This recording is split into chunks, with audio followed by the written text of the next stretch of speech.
Experience is all what it is about. It's all about connecting products closer to the users, and this can be done through sensory experience.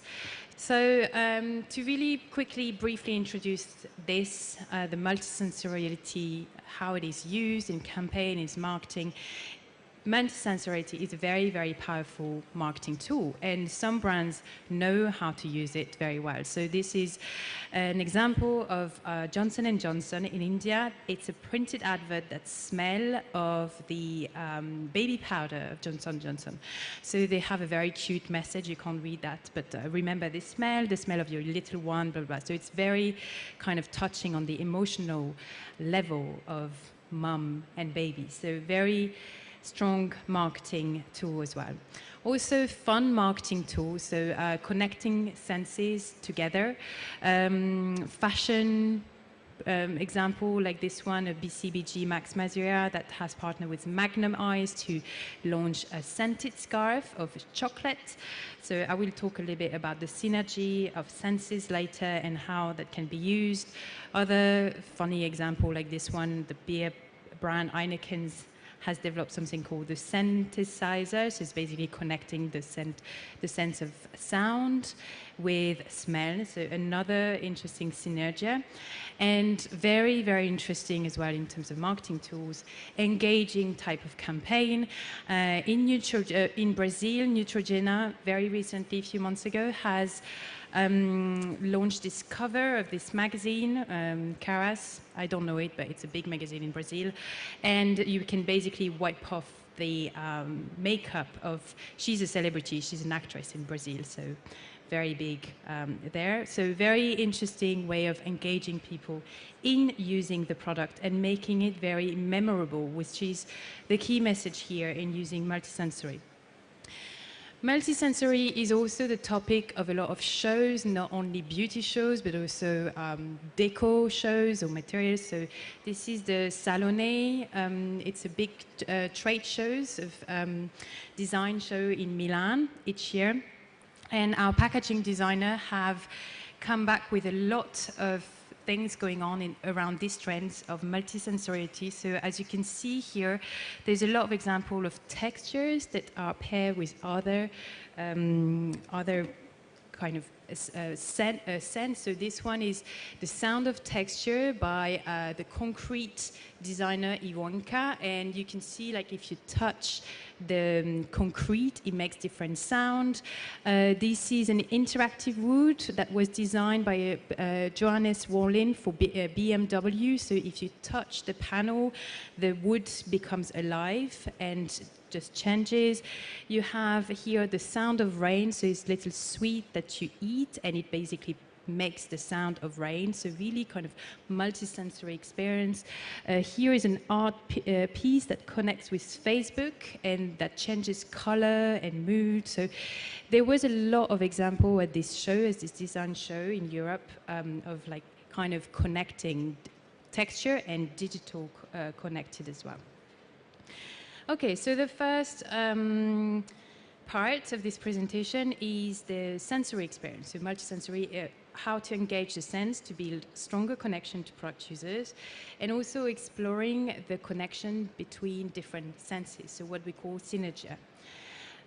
First of all, so this presentation is very global, it's not specialist for Asia, so we have a lot of stats from everywhere, from China, Europe, and US. But it really is really here to give you a sense of how high sensory benefits are when buying beauty products. So for instance, we have a third of Italian, quarter of German fragrance users that are interested in fragrance that offer additional cooling or heating benefits. So having like a functional scent, I will talk about it later, as well in Bath and Body Works. And also something quite essential, about half of UK consumers don't buy beauty product online because they prefer in-store shopping experience. So of course, how to talk, how to sell beauty online is also a big topic. So this is something to really have a look at. If you sell beauty online, you should be including as well sensory experience. If you look at the importance of fragrance, so only the fragrance itself, when buying different type of beauty and household product, it comes very high. So about 4 in 10 Chinese men buy main toiletries because they come in their favorite fragrance. Even in household product, it comes, the importance of the fragrance comes very high. 7 in 10 German, 6 in 10 UK laundry detergent and fabric softener rank scent as purchase driver when buying fabric softener. So throughout different categories of beauty, personal care, household, fragrance is a big purchase driver. And there is also more and more opportunities in influencing the mood through fragrance, through sensory as well. Half of Chinese fragrance users say they wear a fragrance when they want to feel good or change their mood. So really, the idea of wearing fragrance is completely associated with changing, with the mood, with the feeling. Also, half of French fragrance users are interested in fragrances that are mood enhancing. Of course, in air care, air freshener, the sleep enhancing, mood enhancing is a very big purchase driver as well. About 2/3 of US consumers are interested in hair care products that are designed to treat anxiety. 2/3, again, are interested in fragrance that influence the mood. So I'll talk about it later as well, of like everything that is mood enhancing or sleep enhancing. To the point that some retailers have already recognized this opportunities, and Lush, for instance, now organizes portfolio not by category or not by type of product, but by mood. So I was talking about functional scent and what the opportunities are in functional scent. There are a lot of opportunities, especially when it comes to relaxing and sleep enhancing fragrances. Again, 2/3 of Chinese air fresheners users prefer to buy household air freshener delivering health benefits such as scent helping with sleeping. So we have a number of products. These are 3 examples that are all within this air freshener / fragrance, so really around this functional type of scent. This one is especially interesting, is all the P&G range around, so it's a sleep enhancing range. They have laundry detergent, they also have in-wash scent booster that you can see, we can come and see at our stand. They have air freshener. Everything is here to help you go to sleep. So the fragrance is a sleep enhancing, is said to be sleep enhancing. This one is also a product that we have at our stand. It's a candle, scented candle that have a sleep enhancing fragrance, but that also, once you blow off the candle, then you can use it as a treatment. So here, the importance of the rituals is also massage, etc., is also, of course, very important. And the idea of the anti-stress formulation is nothing new. It's been around for quite a while, but it still continues to be renewed and taken with new type of languages, etc. This range is interesting. It's the Hydrazen by Lancôme, and they actually don't use active ingredients, that is anti-stress. What they use, they say that it's the sensory textures and fragrance of their own line that is said to be anti-stress for the skin. So here again, really stressing on to the sensoriality, textures, even more than the active ingredient. This is a little bit for the fun story, but I'm not saying there is a bit of big potential here, but it exists. It's an innovative, new type of product that will be launched very soon. It's a scented alarm clock, so it wakes you up not with the sound, but with the smell. So you have little cartridge like that, like hot croissant, peach. It's a French entrepreneur that did that. So he had a very big press. He got a lot of money to launch this, but the potential of it is actually fairly high. However, when you talk about air freshener and mood enhancing, there is more potential in sleep enhancing rather than scent that wake you up. So this is also one key message.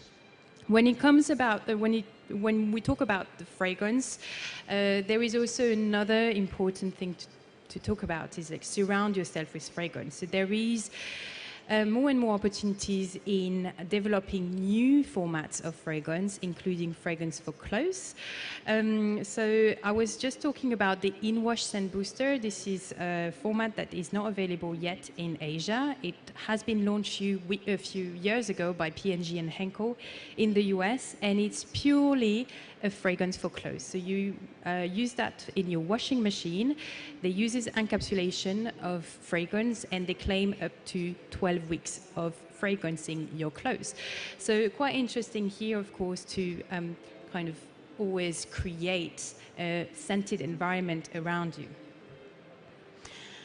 So other examples of laundry care, this is quite going a little bit outside of our categories, but laundry care is actually a very good and innovative categories at the moment. Again, another product from P&G, and they use encapsulation of fragrance. So they use two different types of fragrances. So the idea, this is the advert in India, this one, so Doni Parfum. And the idea is that when you touch your clothes, it releases the fragrance, and it releases two different types of fragrance. So basically, it renews. So us as humans, we all have the fatigue against a scent that at some point we don't smell it. So this is a way to counter the fatigue that we get, like at some point we don't smell anything. So very, very clever way, of course, to kind of relate, like you kind of touch and smell, and very interactive, or almost like multi-dimensional fragrance. And of course, the idea of the synergy using the synergy between two senses as a marketing tool, one that is especially interesting and has been done by quite a few brands, is the synergy of the sense of taste and smell. So we've seen a few partnerships between chef or pastry chef with perfumers or perfumery brands, and they launch kind of little cakes like that. We call them éclairs in French. And this is basically flavored with some scent that you can find in the Givenchy fragrance. So they basically make a little bit of an event around the launch of Very Irrésistible Givenchy, and pairing it with the partnership with a pastry chef. So this is something that we keep on seeing it. L'Occitane has just partnered with Pierre Hermé, which is a little macaron maker in France. And of course, other examples of also pairing the sense of taste with the sense of smell, especially in cocktails and in bars, etc. It creates a little bit of an event around the launch, so it's quite interesting to have a look at. Another example from Givenchy here that has partnered with famous mixologist called Cocktail Maker to create 7 cocktails that are based on the fragrances. So now, of course, we've seen that you can connect a lot between different senses, but visually and in terms of textures as well, there is a lot to take inspiration from food, as well as food taking inspiration from beauty. Especially at the moment, there is a lot going on with new textures, like jelly textures or like kind of creamy textures. So these type of textures are always improved to the point that now you have really kind of fun textures like jelly. This one is at our stand. If you want to go and see it, it's kind of like a very, it has a memory of foam, and it's between a liquid and a powder. So it's liquefied powder or powder liquefied, I don't really know. So this one looks like a yogurt, of course. So it really really brings the products a little bit more like closer to what we're used to as consumer as well. And South Korea is especially good when bringing a lot of playfulness and a lot of fun in their product. These are all examples of tints. So tints are this type of South Korean formats. Lipstick, South Korean, very popular in South Korea, sorry. And you can see here like all the vocabs that they use are really close to the food. Soufflé, milk, water, jelly, pudding, water gel, etc. So really here, again, the idea of connecting it with something that we know that is very close to us as well. So consumers, definitely make the link between the sensory factors and the functionality. And this is where it's become very interesting, because depending on the sensoriality that you want to put forward in your product, then consumers will see different type of functionality. So there is a lot here, but I'm going to summarize what's going on in this slide. So basically, this shows the factors that indicate a body care product that is moisturizing or not. So this is female in purple, and in green it's male. So the percentage, of course, are varied.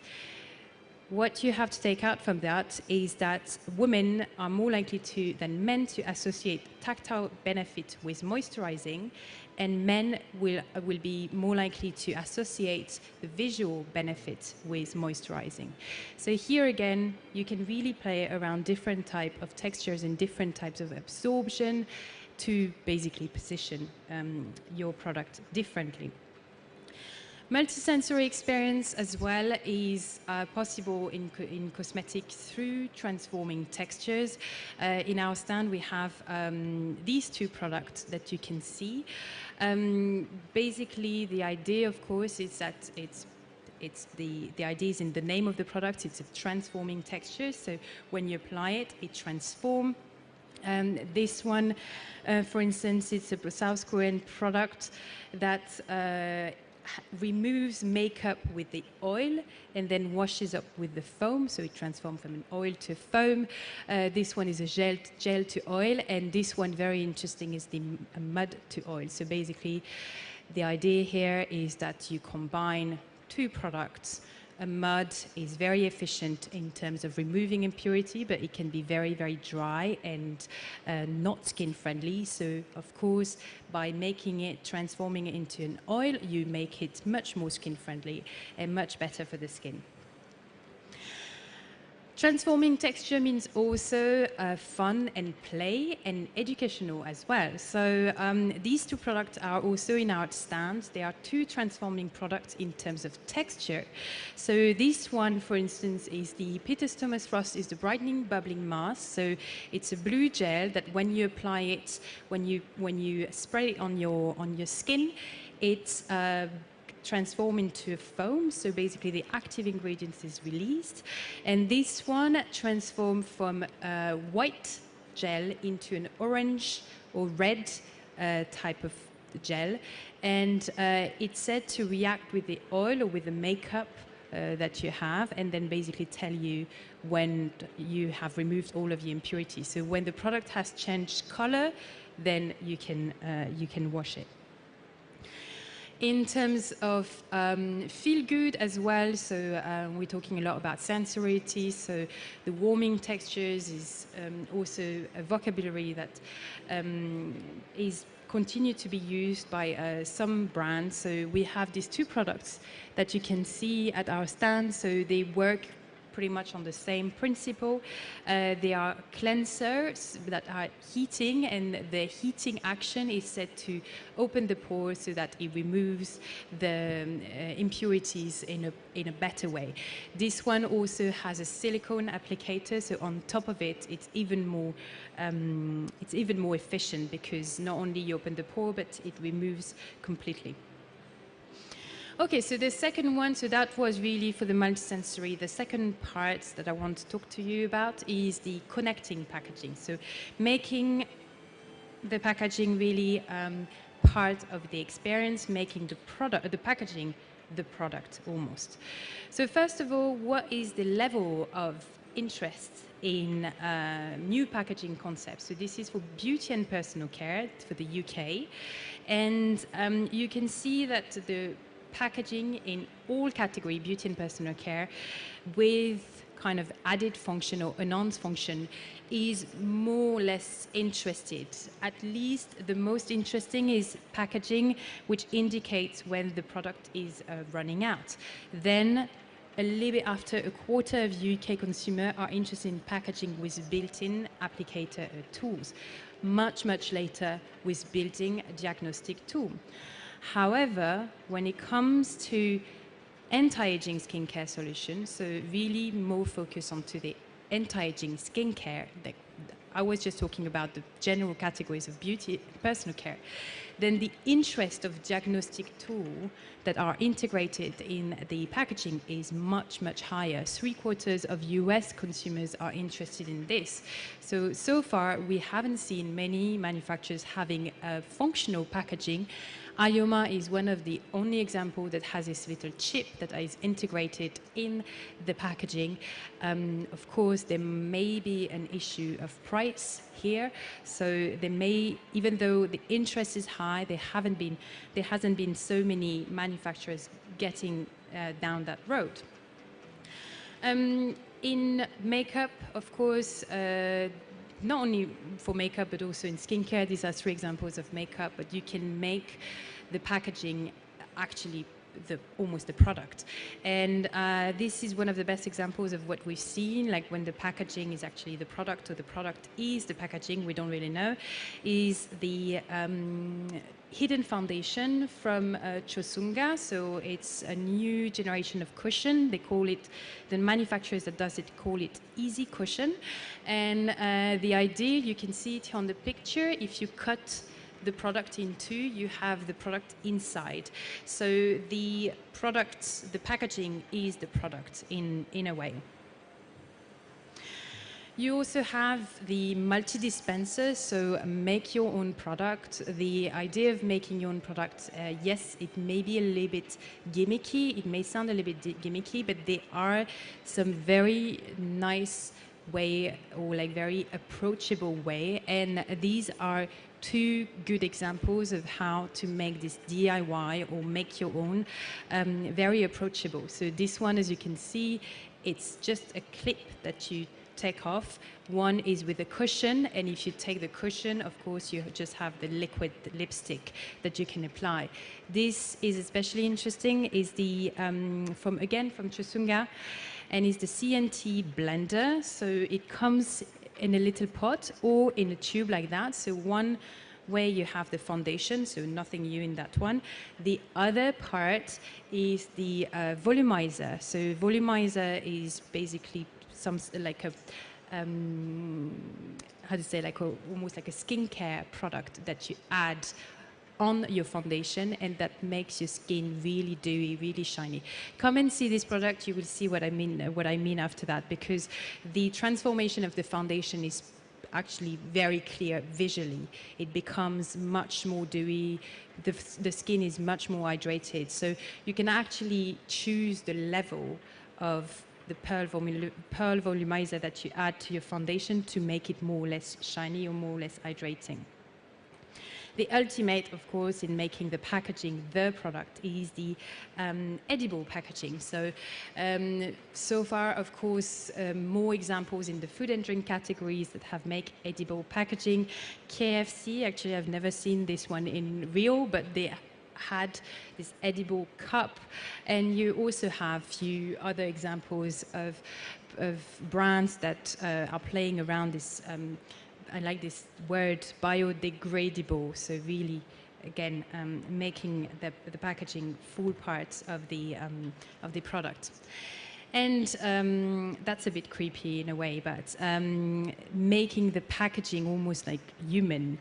At least this is what this packaging designer want to achieve. This called Naked Skincare Packaging by Neretin. So you can see here it has very like organic type of shape. It has a velvet touch, and if you touch it, it becomes red, so it makes the packaging almost alive. So that's some interesting packaging concept. Japanese designers, well, have launched this innovation in packaging last year, I think. So this product is on the market at the moment. So it basically recreates the texture of the fruit on the packaging. So very interesting, of course, when you want to relay or convey the idea of what's inside in terms of beauty and personal care, in terms of skincare, you could eventually use this type of packaging to help people feel or know what's inside. You can also connect the packaging to you. This is an example that we've been seeing with the vodka brand, Medea. So you can send message through your app to your product, to your packaging. So again, quite an interesting interaction between you and the packaging and the product. And the last part is augmented human, so digital. So it's the ultimate in how you can connect yourself, so make your physical body connected to the virtual reality. So we've seen a lot of progress, a lot of things happening around virtual mirror. So virtual mirrors is, I'm sure most of you have heard of it or have tried it, L'Oreal. And so this, if you haven't tried it, try it. It's really fun. You can virtually try makeup on your face. It is hugely successful. 11 millions of downloads. L'Oreal is expanding it. They want to now launch a version for hair color, hairstyling, skincare. Another example, like Modiface, of course, so you can see it clearly on the image. So Modiface has got quite an advanced type of technology around mirror. Panasonic as well, so really to tell you that it goes beyond beauty manufacturers. They've presented a few months ago at a tech show the smart mirror, which I think is the best execution in terms of in terms of virtual mirror. So you can see here, you can try creative makeup, you can try even facial style or different hairstyle on your face. So it basically projects an image on this mirror, and on the top of your mirror, it projects the style that you pick. So very interesting, and a lot of implication in terms of makeup and how to experiment with new bolder and creative look as well. Digital mirror has also been seen in fashion, in retailers, so it's not only about beauty, so that is just so good, I think, because if you don't want to change and change all the color, then you can just try different color, but virtually. And a little bit gimmicky, but still fun, and still a way to make your product a little bit more alive. Chinese brands, Metaverse Nails Decal, makes your manicure alive if you scan it with an app, with your iPhone. So here, it basically plays a video based on the manicure that you've created. More interesting, the digital makeup artist. So this is a new concept launched by Foreo. So it's called Moda, and it basically combines 3D printing and facial scanning technology. So it's the first digital makeup artist. We don't know when they will launch it, but they've done the press release already. The idea is that you pick from a look on the computer, and then you put your face on this little machine, and then it prints on your face your makeup that you've chosen. So it sounds a bit crazy, but it's really something to take seriously. Foreo is an actual real brand. They have a cleansing device that is competing against Clarisonic, and they also have a toothbrush, so it's a serious company. And all the topic of wearable as well is something to monitor closely. We can measure about everything nowadays, your habit, skin tone, sleeping patterns, stress, activity, pollution, etc., etc. This is just a few stats to show you the ownership of wearables. So wearables, you know, it's this little bracelet that you wear and then tracks everything in your day. So the ownership in UK, for instance, is very low, 5%, but I don't own this, but would be interested in buying, already 24%. It sounds low, but it is actually not that low, because with this type of technology, the growth is quite exceptional. So always, when it comes to digital, something to closely monitor every 6 months almost. In China, even already 18% of Chinese own wearable digital products. So in 2, 3, 4 years, wearable, thanks to this little gadget from Apple, will probably become very, very popular. And of course, you know, we've seen apps connecting with the wearable, especially interesting in beauty. So there is a lot of opportunity for beauty product to partner with this app or wearable to basically advise on the best product to use, depending on your sleep patterns and depending on the protection level that you want to achieve as well. Pollution, sun protection, protections against the environment is something that tracks a lot of interest. 60% of urban Chinese check air quality index as a measure to avoid the effects of pollution on health. 40% of US sun care users are interested in apps that track changes to skin or moles. So we've seen product like this one. So this is a June by Netatmo. It's a bracelet that measures the level of sun that you receive every day, and it's connected to an app. So basically, it analyze how much sun that you had. So in London, I don't receive a lot of sun, but here in Thailand, you receive a lot of sun. So you will need, of course, a lot more protection than me, which is why this offers a lot of curation, and it's interesting. Even more interesting for the future is augmented human, so how we become the device almost. It's a bit scary, but there are already quite a few research around it. L'Oréal, of course, partnering with University of Illinois on developing this little device here that is designed to measure, collect, and transmit data from the human body. So, of course, L'Oréal sees a lot of opportunity there so that they could determine, for instance, the hydration state of the skin and then basically advise on the best skincare product to use from there. How to connect us to digital? We've seen a few kind of fun examples like this one. So Alibaba has the Smile to Pay that uses facial recognition technology as a payment password. And even further in these examples of it's this little device that creates a secure ID from the wearer's unique heart rhythm. So again, really connecting, like making the device almost human, creepy. A little bit to conclude on this, this is research that has been done by UK researcher Jenny Tillotson. She's been wearing on the eScent for years and years. So the idea is that it's a clothes, it's an intelligent clothes that basically track every changes in your body, and from there it releases anything, so fragrance or anything that will counter effect what's happening around you.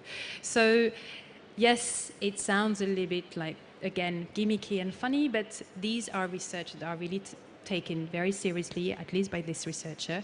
And in the future, we may see more and more of this sensory design in fashion, in beauty, and in other sectors as well.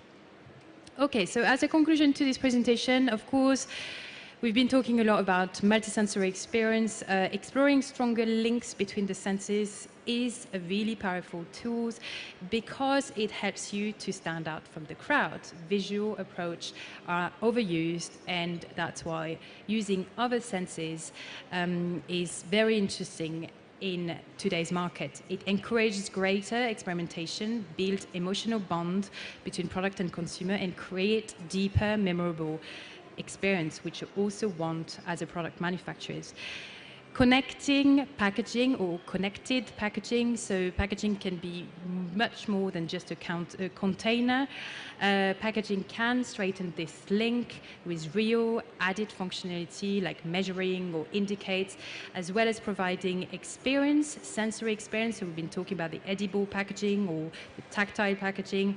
And of course, opportunity to represent throughout the packaging what's inside your packaging, your container, and augmented human, which is our future, I think. Wearable technology is bringing us closer to monitoring our body, everyday activity can be tracked, of course, so there is a lot of opportunities everywhere to create a smarter beauty product, fragrance, fabrics, devices, etc., that will respond appropriately to people's environment. So a lot of opportunities here around sensoriality, and connecting the product to the users. So thank you very much. We'll be at the J69, so I'm doing the product demo. So a lot of these products are in the stand, so if you want to touch and see it, come. I hope you don't all come, because it's going to be a lot of people. But thank you very much, and come and talk to us. There's a lot of salespeople from the Asian region, and yeah, so come and talk to us if you want the presentation as well. Thank you.